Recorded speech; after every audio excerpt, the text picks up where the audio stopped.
Assalamu alaikum. Hello, everyone.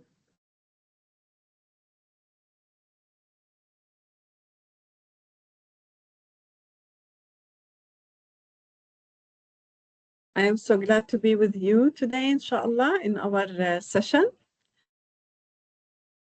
the active learning and high impact teaching strategy. And I will start, inshallah, with you in 1 minute. And I will just to say, if you want to ask or to participate, I can unmute you. So you can just raise your hand and we activate the Q&A. So you can either put your comments in Q&A and on the chat as well. So, and I will start by sharing my screen now.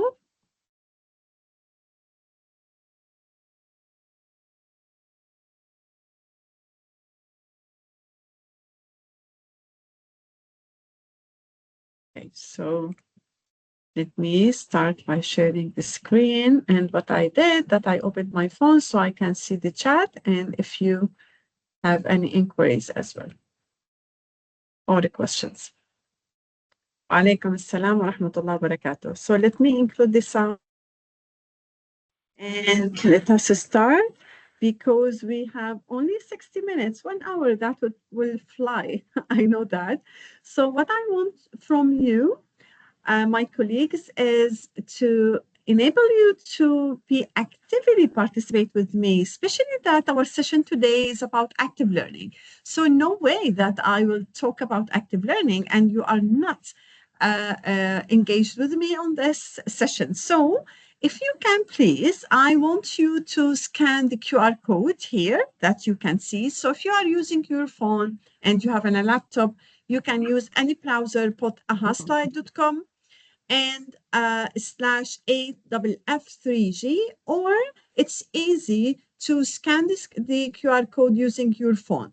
So I am now seeing that I have 4 people are joining me on the AHA slide, and I wish inshallah more of you will join, as we are 30 people till now on this session. So because I have a few questions to engage you and to be more engaging session inshallah.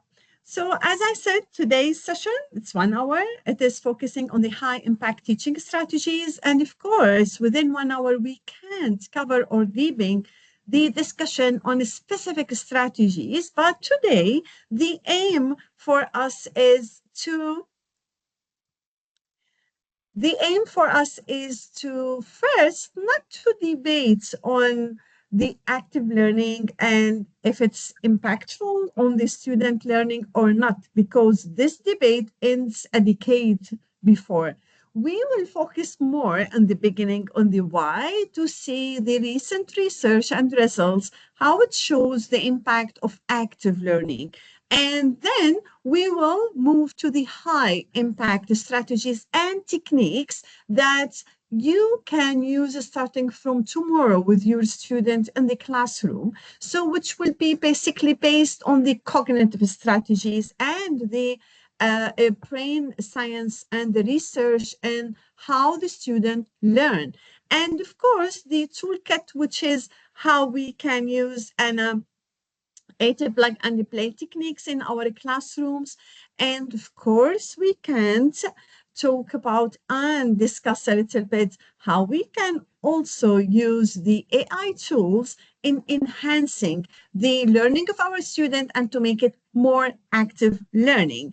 And we will end up with how to avoid some of the pitfalls that may hinder the engaging of our students and help them to learn effectively.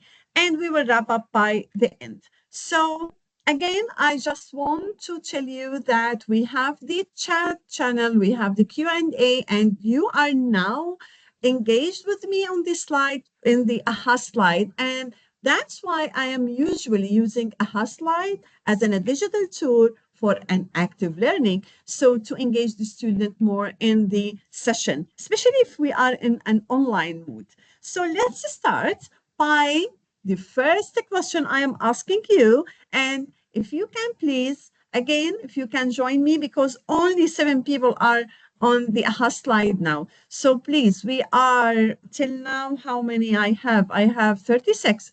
So if you can join me, I will give you seconds to answer this question. What comes to mind when you think of active learning?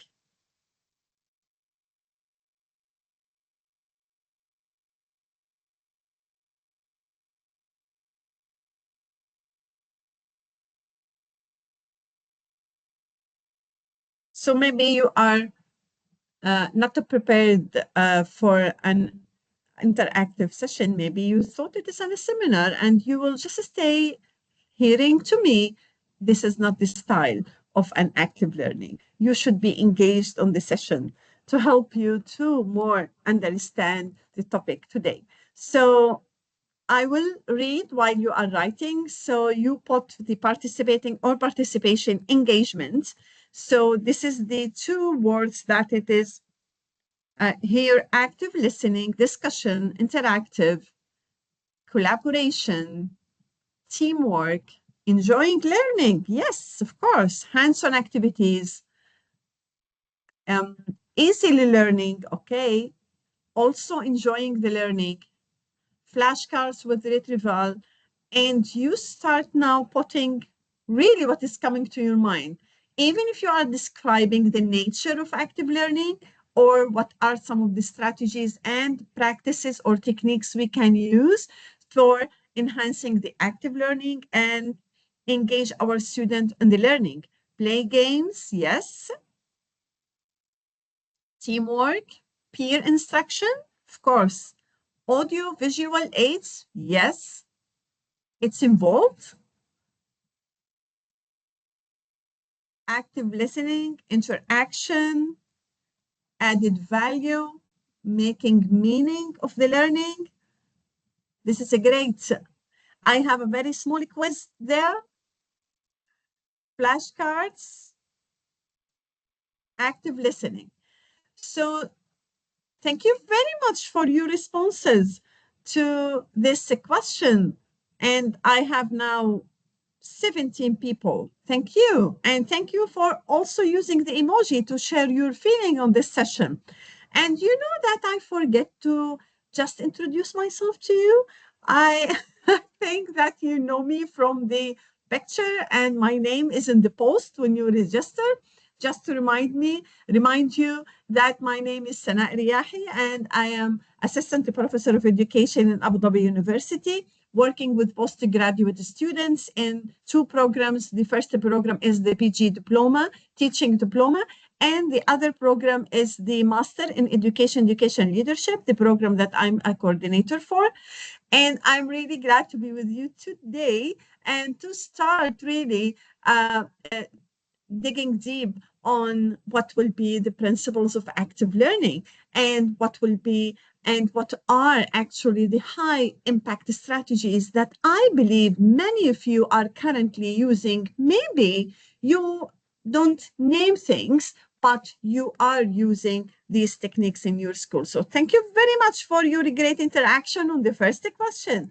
And I will start with the results. Research. This is our work. We are researchers. We need to learn from the empirical results and research that will help us to understand more why we need to improve our skills in using techniques and strategies that impact the student learning. Because this is the outcome we want by the end. This is the end story. We want to support each student of our classes in our schools to succeed, to achieve the learning outcomes. So here are the most recent research. I show you here the big 55% higher failure rates in a traditional lecture or lessons versus active learning classroom. And this was in 2015 by 14 by Freeman and his colleagues, and he did this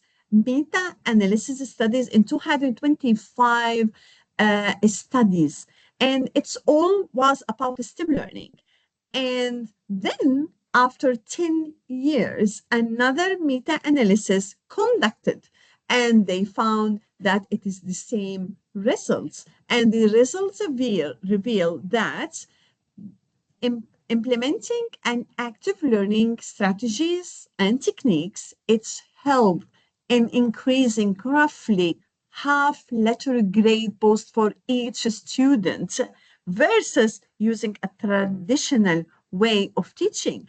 And also, they found in a 2025 study that using active learning strategies, it is decreased 33% of the gap on the achievement gap for the underrepresented students. And this is very important in a context we live like UAE, with having this high diversity population we have in our schools, and in the inclusive in education, and how to include all of our students. And of course, the lever of, or the leverage of the active learning is the engagement. So how we can utilize and implement the digital tools to help more our student to do cognitive work, not to recalling information or be passive learners. And also the research shows that the peer articulation, how it's forced the cognitive restructurings and the importance of peer learning, the social interaction learning as well between the students, among the students.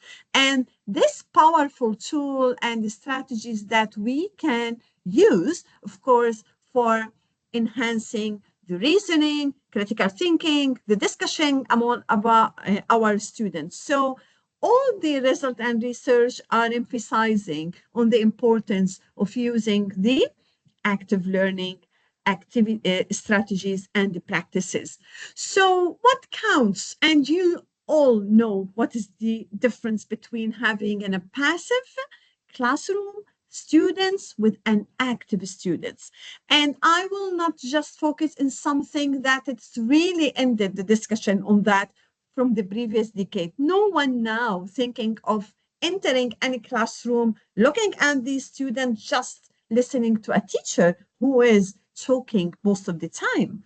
So the thinking that we want to continue to do is the emphasize of the role of the students in holding the responsibility of their learning, how we can actively engage them in the learning, give them the opportunity to apply, to discuss, to create, to have this cognitive work during the classroom, not after the classes, how we can do as a teacher in designing these experiences. So let's now start with the implementations, with the practical part. Before that, I need to hear from you what you are currently doing. So in your last class, thank you for you. What percent of a class time did the student spend speaking, writing, or solving? The percent of a class time in your class.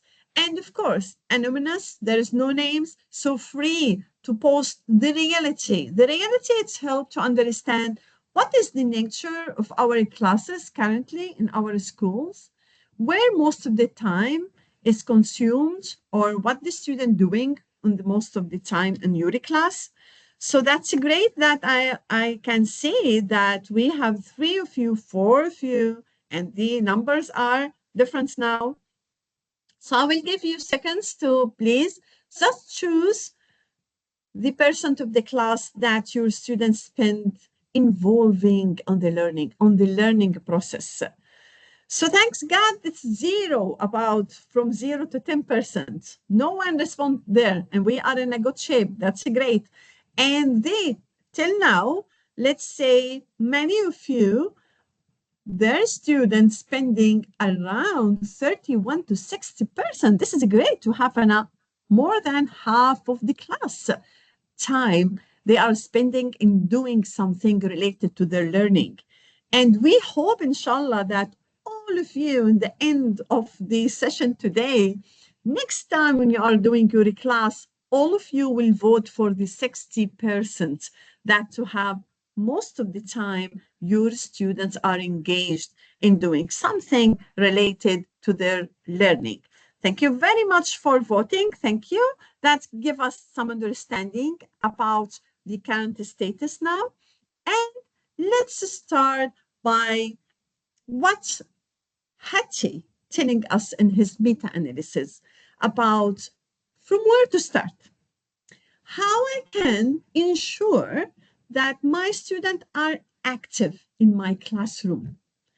There are proposed frameworks, different approaches, different framework. But the thing me and you, we need to agree on is the definition of active learning.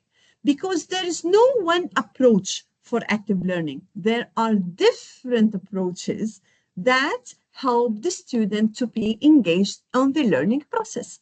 So any approach will impact that, and the outcome will be an engagement for our student and active learning.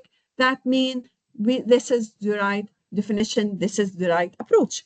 So scaffolding framework. So when we say scaffolding framework, that means instead of focusing on having a very or overload content in your lesson, you are splitting that to chunks, small chunks, and designing the learning experience around having these parts together and help your student to build them, build the learning, like the constructivist theory. So each student has a unique schema and they need a special support. Sorry.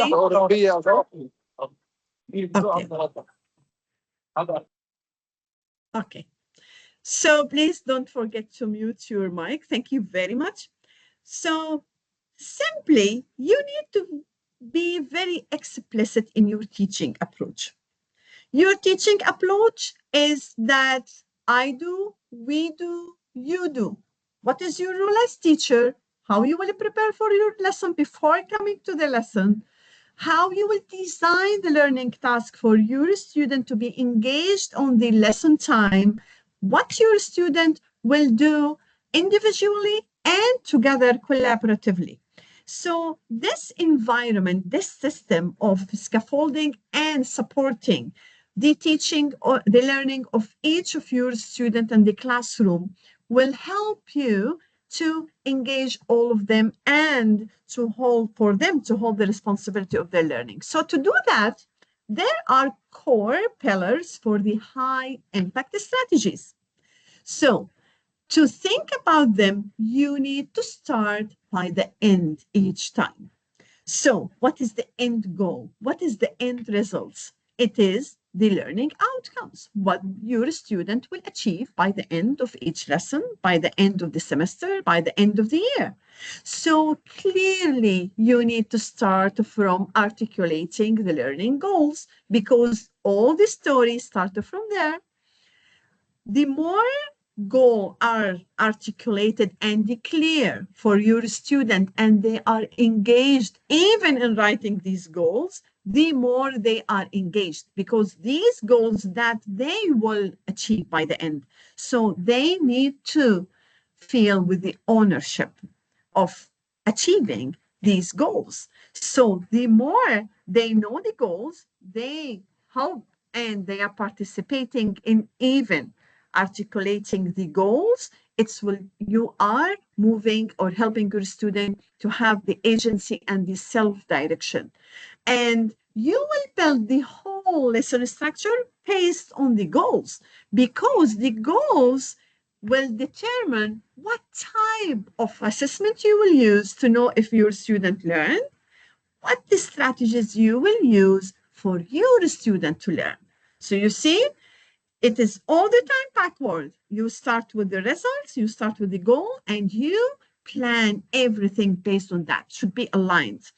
So, and you need to think about having multiple exposure, different strategies, different modalities, because you don't have one student in your classroom.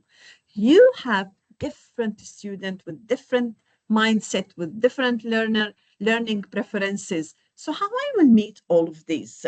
So I need to think carefully about who are my student from the beginning and design accordingly to their needs. So, of course, if you want to talk about each of that, we will need courses to complete the discussion. And that's the thing our teachers are doing by learning these topics and concepts on the program that we are offering in the university.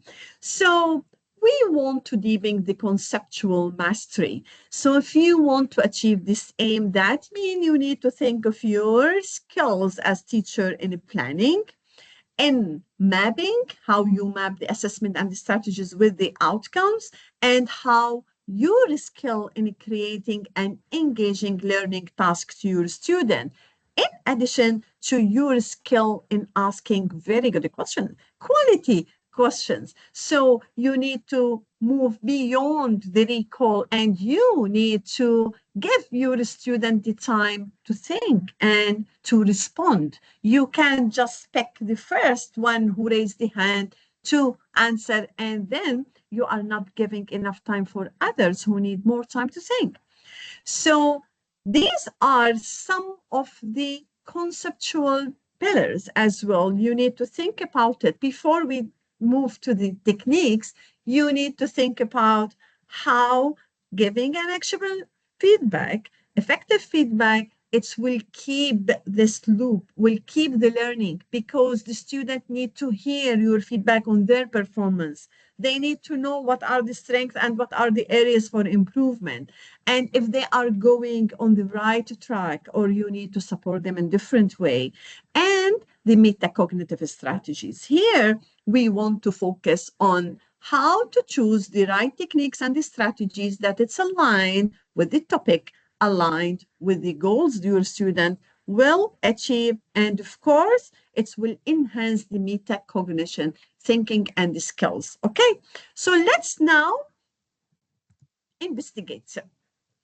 Before giving you or telling you some of the strategies and techniques that I believe many of you know about, how I will know that you know it, I want you to respond to this question now. What strategies and techniques are you using for active learning in your classroom?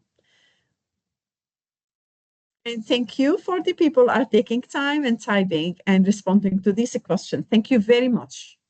I believe we have 60 people now in the room, but only 15 are responding. I appreciate if you can join using the AHA slide, please. The QR code is here. It is very easy. Just scan it with your phone. Okay, 5 is pair work and group work. Yes, individual work, we have the peer work, we have the group work. Excellent. Seminar, presentations, active recall, think, pair, share. Great. We will talk about think, pair, share today. Flip learning, not a flip teaching, it's a flip learning. Kaggle strategies, gallery walk, circle the sage, plain dance show, WKI.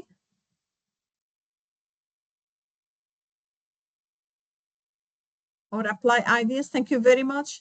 Engagement, reflection, application. Okay, by what? How you engage them, how you help them to reflect. Socratic seminars, great. Concept map, yes. Hands-on activities, collaborative learning, gamification and using games. Activity-based learning. Real-life application, flipped classroom. Think, pair, share again. Problem solving. And I'm trying to read only what is different. I will not repeat. Scaffolding, yes, scaffolding, it is how you support your students in learning by designing different even resources, using different strategies.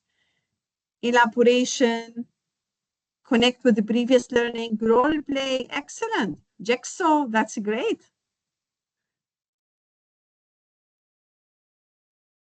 And of course, if I will give you the time, you know that we will write more than 10, 20 pages, because if you look at the resources, you will find a plenty of strategies and techniques that we can use in our discipline, in different disciplines, in different classes for different ages.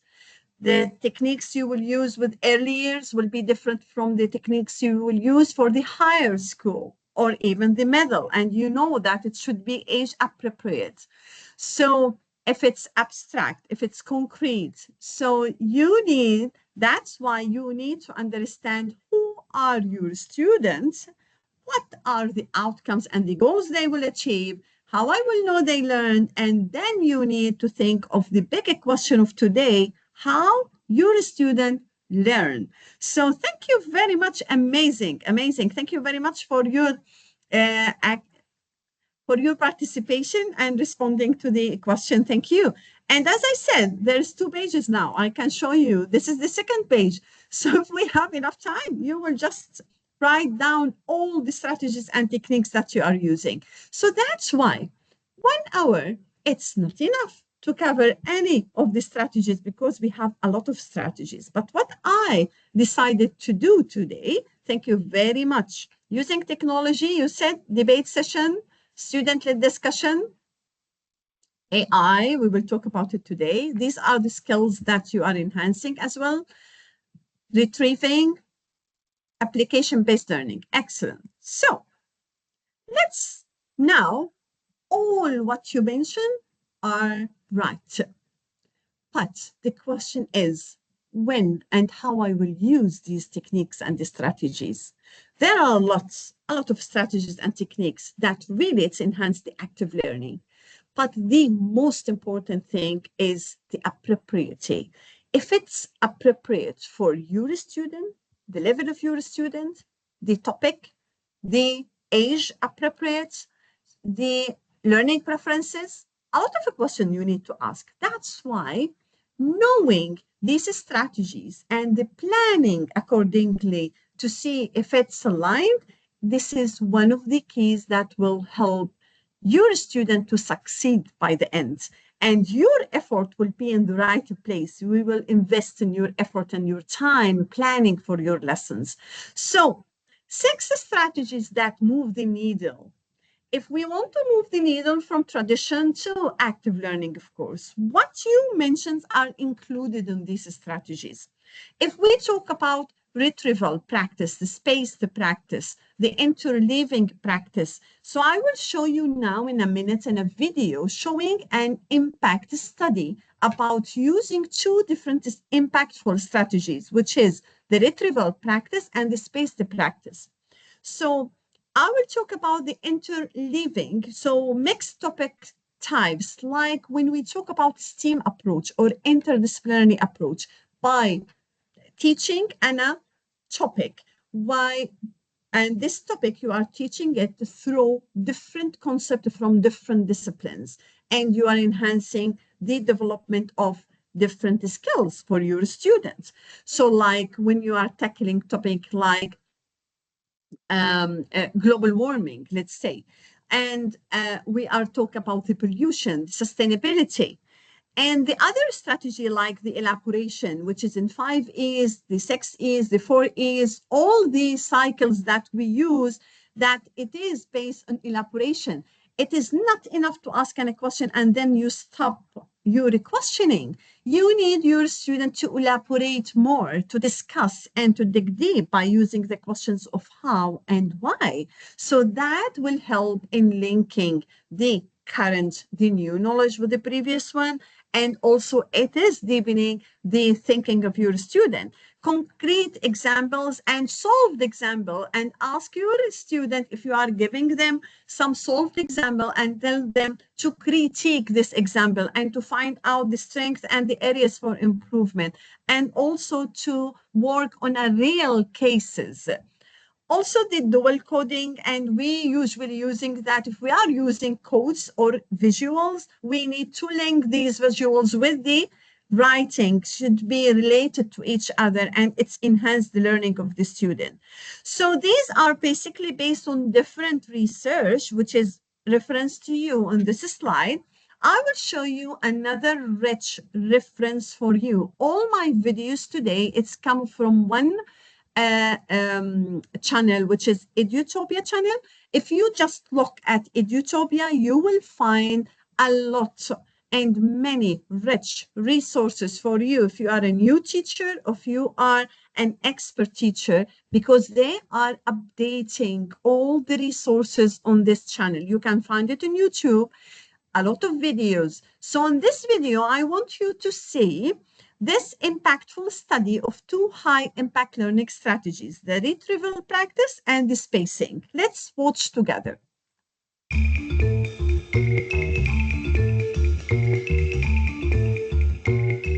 Learning scientists agree. Retrieval practice and spacing are two of the most effective. Can anyone just sum up if you are hearing the video? You can hear the, okay, thank you very much. Yes. Excellent, thank you. Strategies to drive long-term retention. Learning scientists agree. Retrieval practice and spacing are two of the most effective strategies to drive long-term retention. That's also the main conclusion of the 2022 review, spanning hundreds of studies on the topic. In the review, researchers explain that studying something twice in a row is not nearly as effective as studying it once and then following up with retrieval practices like quizzes, summaries from memory, or flashcards. So students should think of learning as a kind of mental fitness routine. Instead of trying to master material all at once, they should regularly practice memory and then space out the learning sessions over time. In one 2015 study, third grade students who were learning about the sun either studied the material twice or studied it once and then answered questions. It's such a simple change, but the students who studied and then answered practice questions scored a whopping 34 counterparts. Meanwhile, spacing learning sessions across time is much more effective than studying the same amount of material closer together in time. In a 2021 study, researchers asked two groups of middle school students to solve a dozen math problems. The first group solved 4 problems per session spread out over 3 weeks. The second group solved on the same day. Compared to their single session counterparts, the students who had spread out sessions scored 21 percentage points higher on a follow-up math test. Memorizing content without any follow-up is a surefire way to forget it, the research showed. For foundational concepts in particular, pre-plan your schedule so that you can regularly revisit the material. And the more challenging or novel the information, the more often you'll want to expose students to it.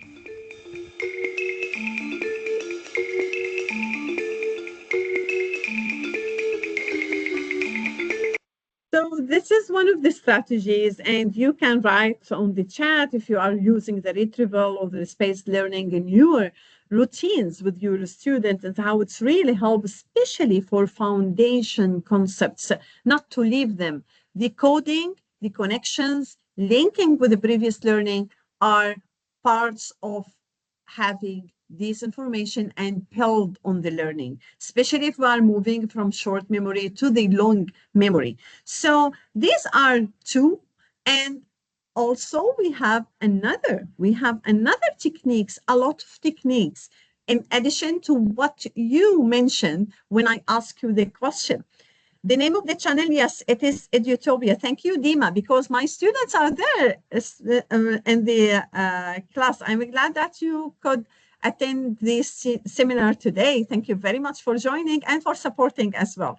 So, and they are familiar with Edutopia because I am all of the time sharing videos from Edutopia. So you can, all these techniques you are looking at now, there are videos for these techniques, and even there are guidelines. You will find it there.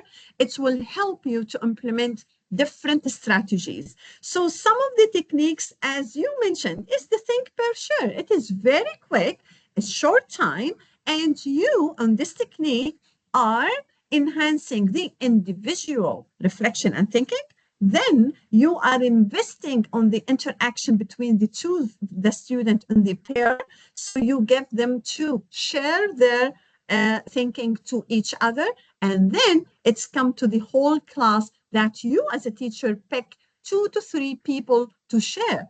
So this is one of the very easy techniques that you can use to keep the class active, especially if you were going on a presentation and you felt that it is overload with content. You need to activate your student in the classroom. Minute papers, so 2 prompts at the exit tickets, using exit tickets, and you can see that today I am using with you AHA slides. So this is one of the digital tools that you can use in addition to other tools like Kahoot, Mentimeters, to engage your student. Even by writing their thoughts on the exit ticket, they can put clear points they learned, things they did not learn, so you can tackle on the next lesson. Turn and talk. It is easy. If you don't want to move your classroom just while they are sitting, just tell them to turn to the person beside them to talk to them. And the jigsaw, it is one of the they feel it's not only funny and the students are moving, it is intellectual and they have critical thinking. And you ask groups to dig deep and to understand the specific topic and to teach it to other group. So in Jigsaw, they are experts, they are the teachers, and they are teaching each other. So in this way, you are giving them the agency and the responsibility of their learning. It's just like when you talk about the flipped segment. Flipped learning, if you are aim to do the flipped learning and share with them the resources before coming to the classroom. So in the classroom, it is discussion based, it's a practical. They need to work on what they prepared before coming to the classroom, so they will own it by the end. And case-based inquiry. So case-based inquiry, I use this technique a lot with students in some of the courses, giving them real case studies because they don't have the opportunity to experience that in the real life. So bringing in a real case studies, it will help the student to link what they learn with the reality, with their real life. It make it more important for them when it's relevant to their life. And I mentioned before the worked example and how they can also, by addressing the solved problem and highlight the technique used in solving these problems and use that in solving their problems. So as I told you, there are a lot of techniques that we can use, and there is a lot there's a difference between technique that you are using for even 60 seconds, 1 minute, or 3 minutes, 5 minutes, or from a strategy that you use. And this strategy you planned in your lesson plan for the whole or outcomes. So when talking about the strategies, including in the strategy, you can use any of this technique. But talking about the strategy like inquiry-based learning, project-based learning, problem solving, these are strategies, and these strategies as well, it's enhancing and make the learning more active for the students. So also, because I don't like to talk too much, but this is the nature of our seminar today, it is 60 minutes, and I'm trying to give you as much resources and ideas as I can, so to help you to come out with more questions than answers, and for you to be responsible of your learning. So I can't teach you everything today, but I can give you different ideas and resources that help you in your own pace to learn. So I will show you another 6 ways to maximize the turn and talk. Turn and talk, it is one technique that you can use with your student, but there's different ways that you can use the turn and talk. Let's watch together, and I will ask you after watching the video if you can put on the chat what one way was interesting for you and you will use later. Okay, let's watch together.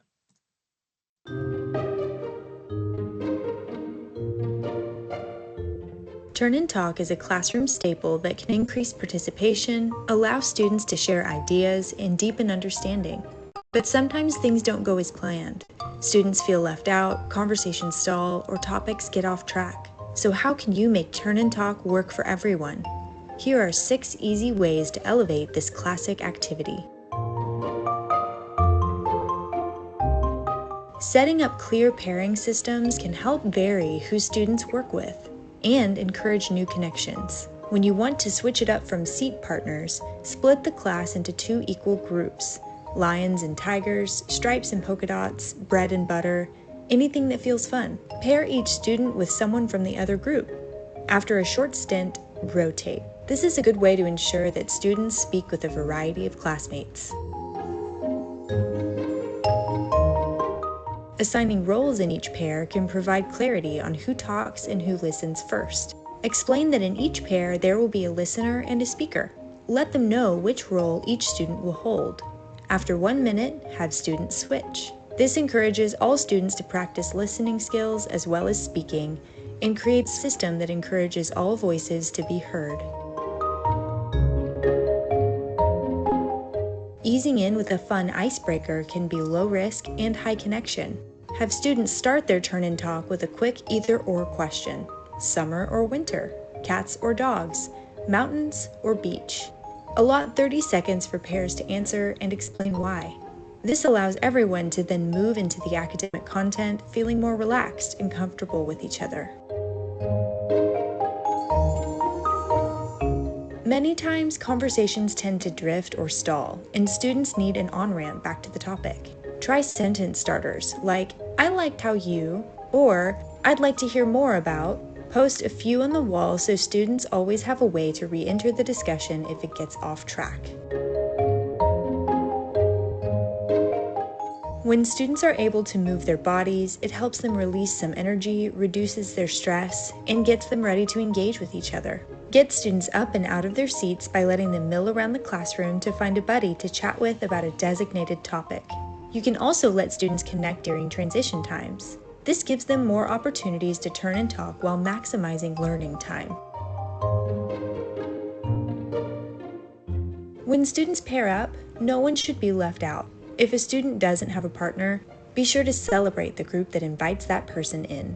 If there are no volunteers, pick a pair who will be lucky enough to get an extra thinker. They can become a trio. Practicing and praising inclusion helps it become a part of your classroom culture.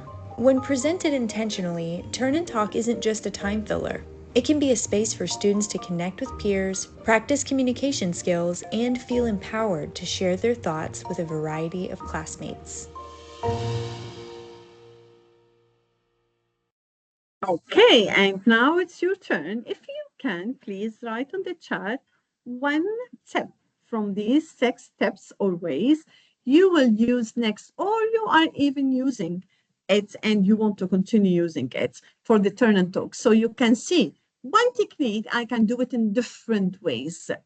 But of course, there's an cautions I will tell you about in the end of the session today, because we have a lot of things that we can do for a student, but we don't want our student to feel overwhelmed or that will impact their learning. So if you can, I am just waiting seconds. If you can write anything on the chat, that would be great.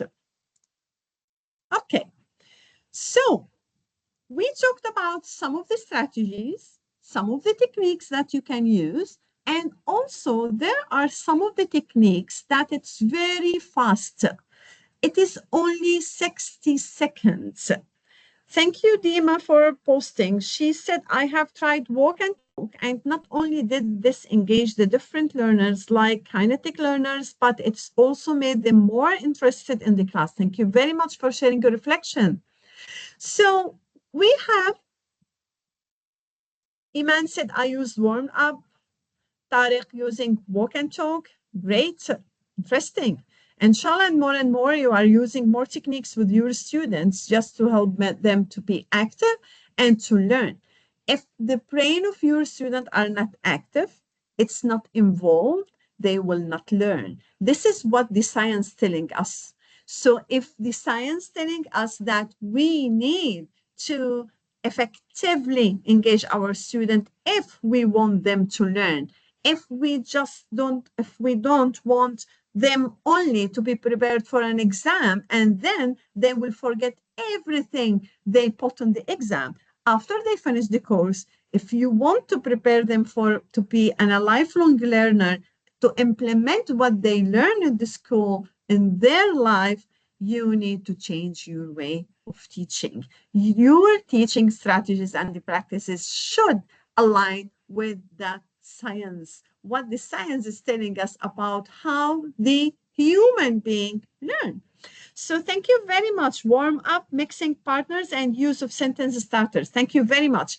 Another patch of techniques that you can use, and as I mentioned to you, all of these techniques, the 60-second techniques, you will find it on the channel, on Utopia channel. So for enhancing more collaboration in 60 seconds, the student can use and explain a process while the other records. This is between two or in a group. So if you put them on pairs and ask a student just to explain to the other how they do it, what was the process, and then they switch the roles.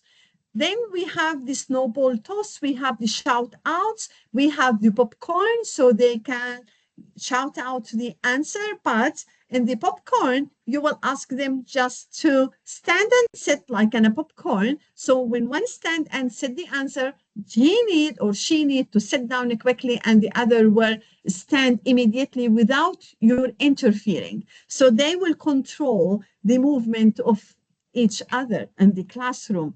So, and these are very small, but it's give a dynamic for the lesson, for the students to be more engaged and for motivate them. And in addition to that, the more the student feel that they are safe and in a safe environment, and they can share loudly, and they can be part of the learning, the more they will learn. So another 60 seconds for reflection, for example, and movement. You can use what called jitter sticks and the CR strategy and the last question. So one quick physical movement activity is that it's release the excess energy, especially for the children in the early years. You can use this jitter sticker or having the claim, evidence, reasoning, a quick writing structure to improve the analytical argumentation in any of the subject, and the last question or the final metacognition before your student leave. This is very important, not all the time of asking the questions of the exit ticket. What do you learn from this session? What the things you need to change? Leave them within a metacognitive question to help them to think, continue the thinking after the class and in their homes.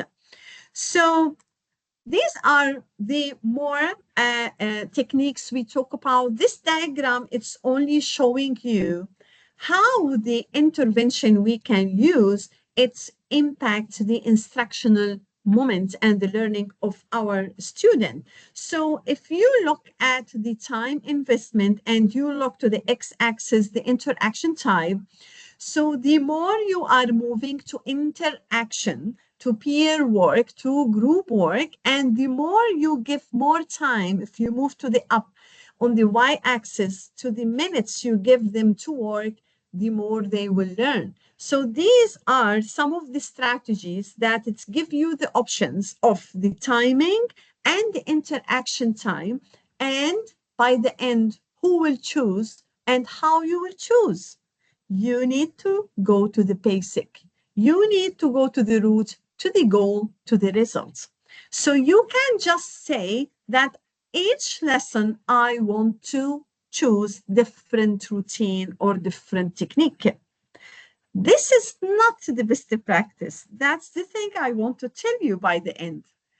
For you to know more doesn't mean that you need to implement all of these techniques with your students on the same classes.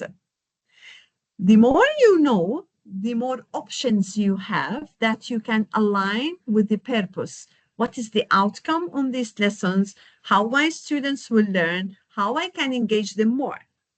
If you pick 2 to 3 techniques to use in the term and you repeated them, as norms and routines with your student, the impact will be more than changing the routines each time. This is the way the student learn. This is the way the brain learn. So that's why I want you, before going to the Gen AI, the artificial intelligence, I want to just to focus on what I said, avoiding the pitfalls.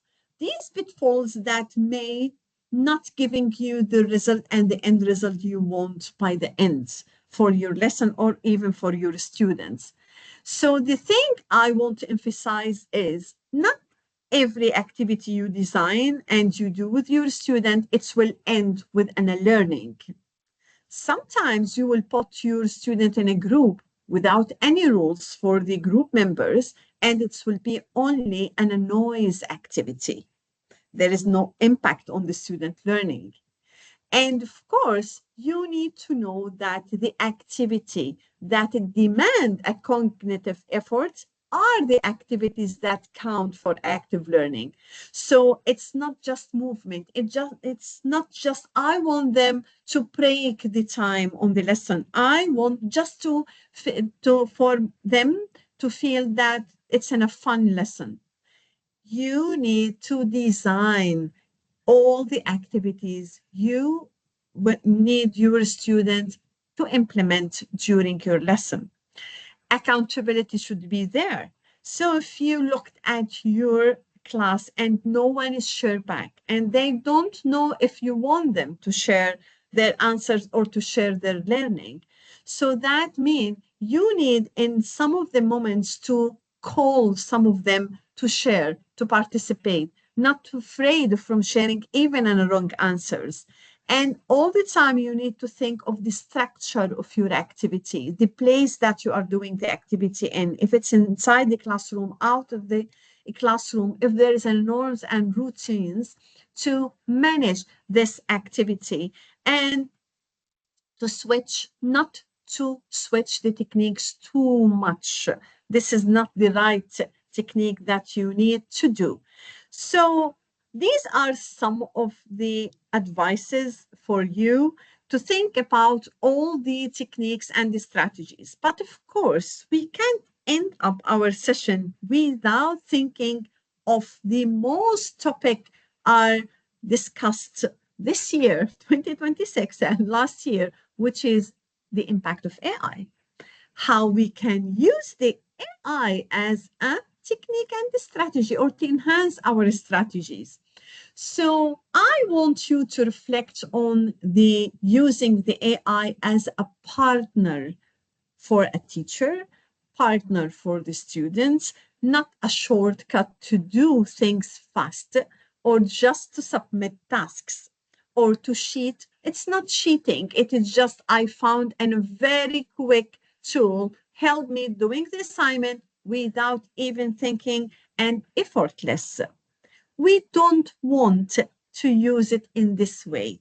That's why for a teacher, you need to take the benefit of having this all types and different types of AI tools. There is a huge competition between the AI companies now in offering us the most speed AI, intelligent AI tools. So how I be smart as a designer and use the AI in the right way and use it. For example, if I want to use the strategy of case-based learning, you can't design different cases for your student. You don't have the time, you don't have the skill, you have AI. So just write the right prompts that will help you in creating the cases that it's aligned with the topic, age appropriate, and it will help your student to achieve the outcome and to enhance the critical thinking. So you can use the AI to personalize the learning and to create the different levels of task for your student to make it more inclusive learning. You can use it for translation, you can use it for scaffolding. But for your students, you can't just ask your student not to use AI. instead of asking them this wrong question, teach them how to use AI on the right way, helping them to enhance their thinking skills for debate, for a critique. So I will end up, of course, with this, because yet we have only 5 minutes. I will only show you 1 minute from this video, and you can continue watching this video on Audiotopia. This video, it's really interesting. It is a fresh, updated video of helping a student navigate new technology responsibly. So instead of not asking them to use it, I want them to use it in my class in front of me and ask them to use it responsibly and to use it in a way that help them to enhance their critical thinking. Let's watch together a part of this video.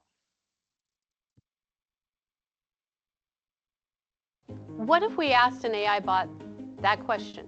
What might happen? Kids don't recognize how much is AI generated in their lives. I want to give them the thinking skills to be really analytical of what they're using. You have a responsibility when you use it to look at what it gives you and really think about, is it useful? Is it safe? Is it true? What results did you get? Oh. STEM Lab is a special that we have in our building. It's similar to other schools where they have their music and your PE. Everybody in our building goes at least once a week. We have a phenomenal STEM teacher. She is jumping into the AI world with them and trying to teach them those responsible boundaries within AI. And that might be things like following copyright rules. And then she gives them a lot of hands-on learning time. You need to figure out, how are you going to get a chat bot to give you feedback for our prompt?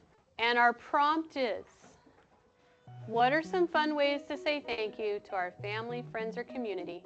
Instead of just doing an art project and making a thank you card, I wanted to see if we could kind of combine AI with that. I wanted them to keep asking the bot in different ways to see what the results would be, and then critique the results they got.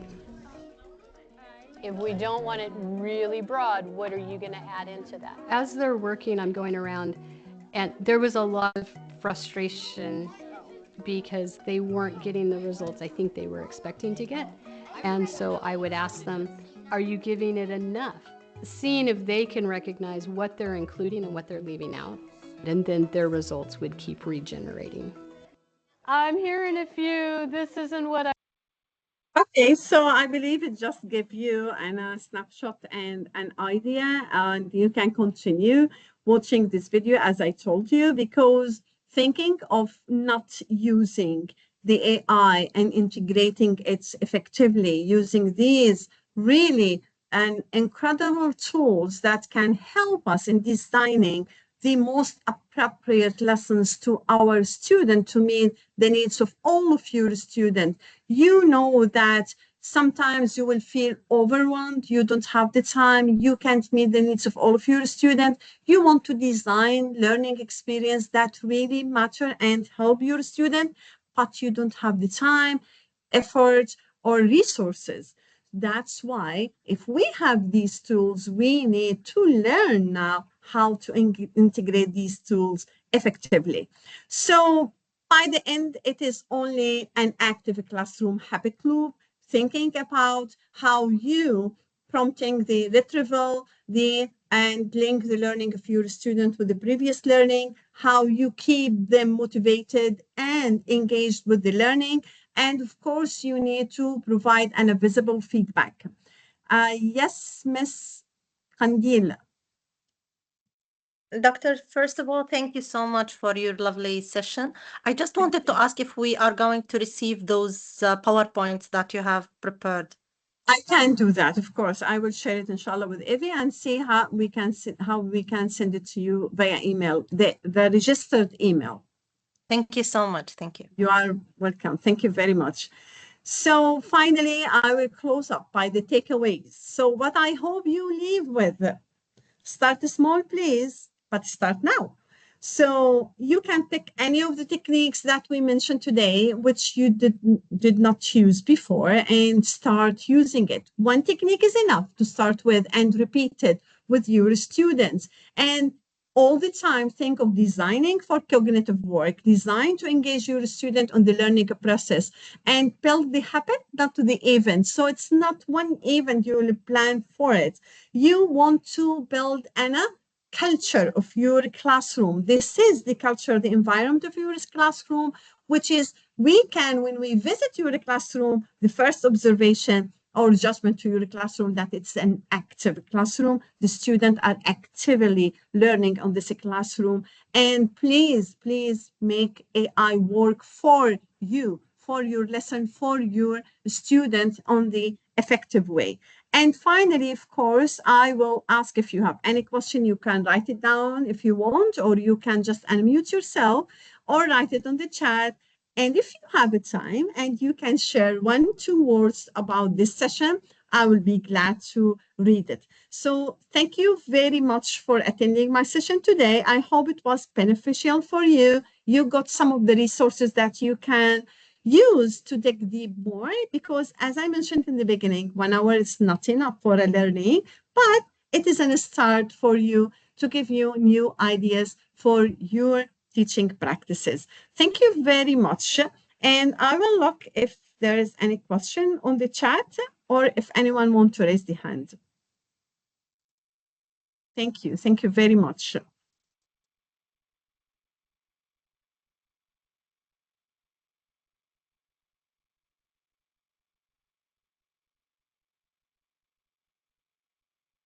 Thank you very much for taking the time and writing. Thank you. Thank you very much.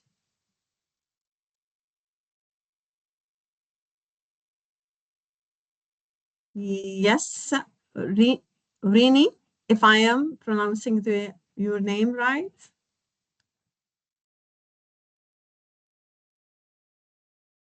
Yes, you can just unmute yourself. Reno or Hello, Reno? good. It's Hello. Renu. Right? Reno, Good yes. evening, everyone. Yes. Good evening. I just want to know whether there is any certificate for the session for attending the Sure. certificate. Sure, How of course. to get this? Because my chat is not working. I can't give my email ID That's in that. fine.